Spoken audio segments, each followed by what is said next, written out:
Well, when we first see a patient who's come in to us for consultation for cosmetic sclerotherapy, we're first going to determine whether they have a deeper problem.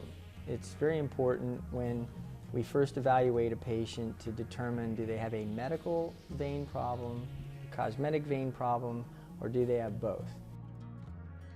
That's very important to determine. So if someone comes in with a few spider veins, no symptoms in the leg, for the most part they're going to be a cosmetic sclerotherapy patient, and we're going to move and treat them as a cosmetic sclerotherapy patient. But if patients come in with a few spider veins and they've got symptoms like heaviness, throbbing, pain, aching, restless legs, these kinds of things, we're generally going to recommend a formal consultation, formal medical consultation, and an ultrasound of at least one of the legs to screen for deeper venous disease.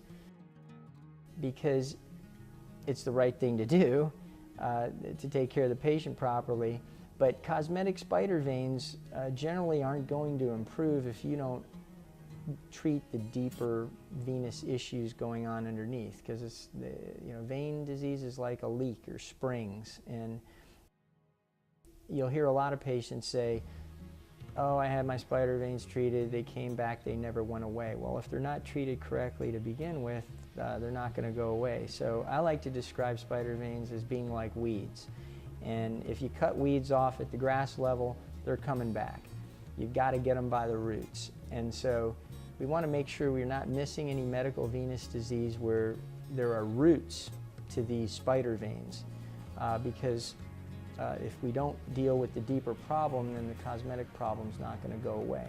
Sometimes what we'll do, maybe a patient doesn't want a formal consultation or an ultrasound, and it's like, doctor, just treat my spider veins. So what we'll generally say is, that's fine, we'll treat your spider veins, but if we're not getting the results that we expect, okay, if the spider veins aren't going away, then maybe at the second or third visit, we might want to think again about getting a formal consult and an ultrasound. And generally, that's the case. We'll sometimes see that the spider veins aren't going away, and we've earned the patient's trust at that point. And we'll recommend an ultrasound, and very often there's a lot going on under the skin that isn't obvious until you get an ultrasound.